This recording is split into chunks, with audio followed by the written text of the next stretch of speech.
Hi there, greetings and good evening, everybody. I want to welcome you all here to the Prog Monster. My name is Murph. I am the host of this show.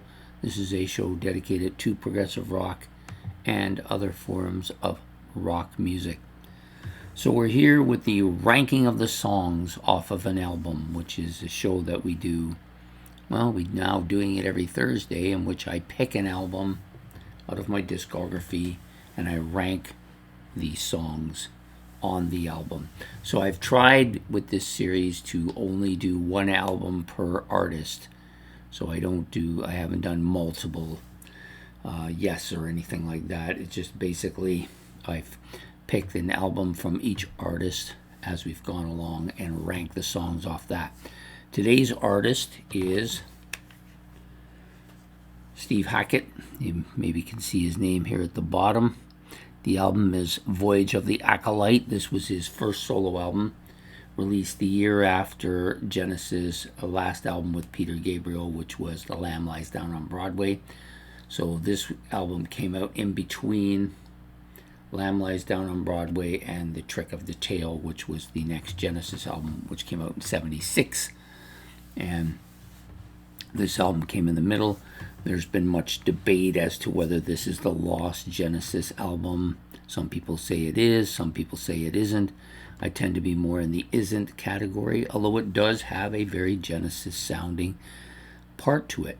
But there's no Peter Gabriel here on this album, and there's no Tony Banks on this album. This album does have Mike Rutherford and Phil Collins participating at points in time on it. Phil actually doing some vocals on here. It's a good, solid album for a debut album. I think many people think of this as Steve Hackett's finest hour as far as his solo career goes. Sorry, I noticed it was sticking out there. Anyways, I do like the cover quite a bit. As you can see, it's artistically drawn. I believe this was his first wife who did all of the artwork here, but I could be wrong on this particular cover. I know she did some of the other covers, but I'm not sure if she did this one, but I think she might have. So anyways, I've ranked all 8 songs on the album according to how I like them best. And we're going to do what we normally do in a situation like this, or at least what I normally do in a situation like this, is I'm going to give you from my least favorite to my most favorite. Or my worst to first if you prefer, and then when I'm done that, I will go back and just list the songs from top to bottom one more time. So we're going to get started. The number 8 song on the album for me. So most of the stuff on this album I like. This last song I'm not so crazy about, and hence the reason why I put it at the bottom. I probably would give this song a pass.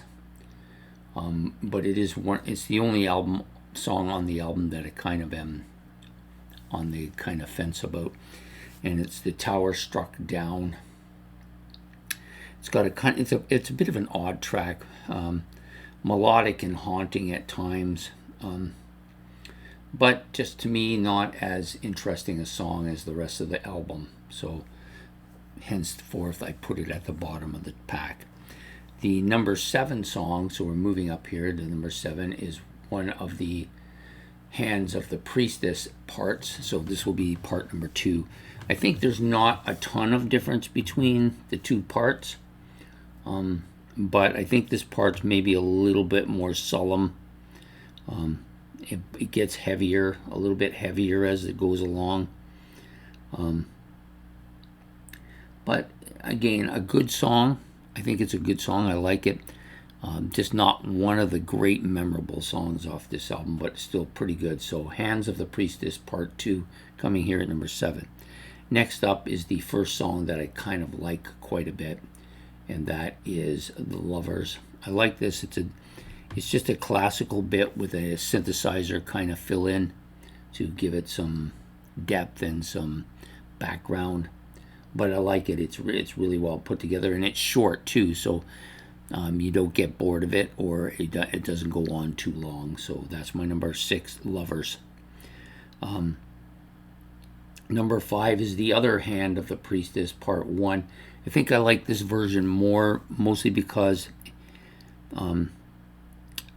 it's pretty much the same thing, a solemn song, and it's got the same thing going on, the flutes, the classical guitar, the mellow part to the song. I think this one's a little bit more mellow, and for some reason I think that works a little better than the part two.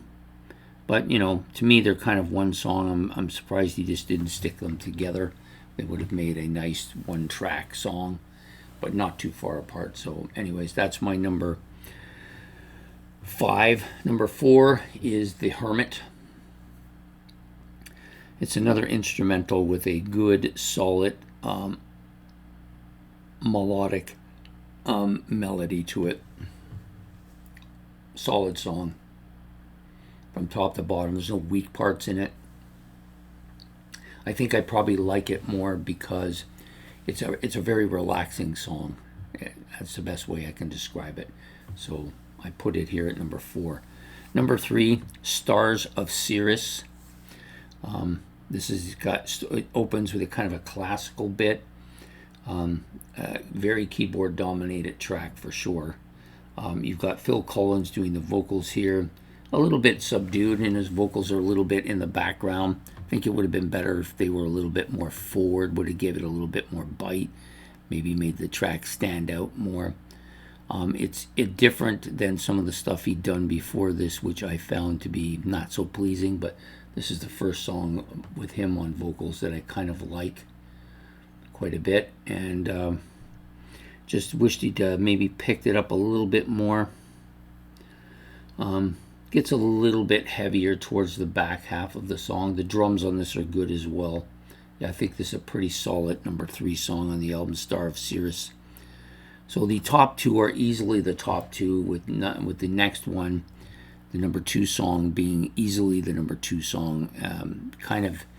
It's kind of like having one here and then one here, and then the rest are all kind of jammed together and towards the back part. So Ace of Wands, the title track, starts the album out really well. Some great guitar and drum parts on this particular track. Maybe the best drum parts on the whole album. It's catchy. There's a part of me that kind of feels like I should sing along. Yeah, just a strong track. Definitely easily the number 2 song. So the number 1, of course, is Epic. Easily the best song on this album. Could have made a great Genesis song in the tradition of the knife and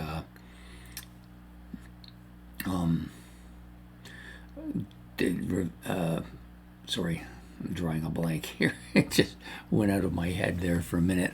I got 2 songs trying to make an exit from my brain, and neither one of them is coming out right now, so I do apologize.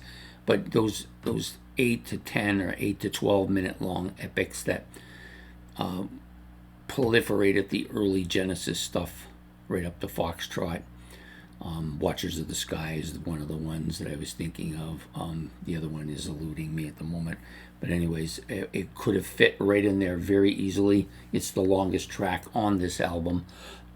Excuse me. But it's just really good. It's epic in its nature.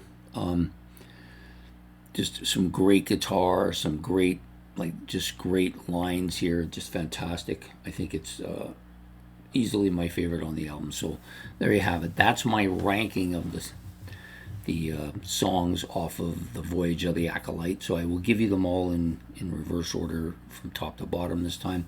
So Shadow of the Hierophant will be number 1. Ace of Wands is number 2. Star of Sirius is number 3. The Hermit is number 4. Hand of the Priestess is part 1 is number 5. Lovers is number 6. Number 7 is Hand of the Priestess part 2. And last, and definitely least, a Tower Struck Down. That will be my number 8. So I hope you've enjoyed the ranking of the songs off of the Voyage of the Acolyte by Steve Hackett. Please hit the like and subscribe if you want to rank these songs according to how you want. You can do that in the comment section below, or you just can comment about Steve Hackett or about the album or about his other stuff.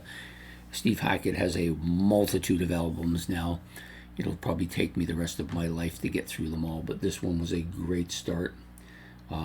other than the cover and the overall sound. It does have a very kind of mellow Genesis sound to it, not as heavy as some of the other Genesis stuff, but still pretty good album.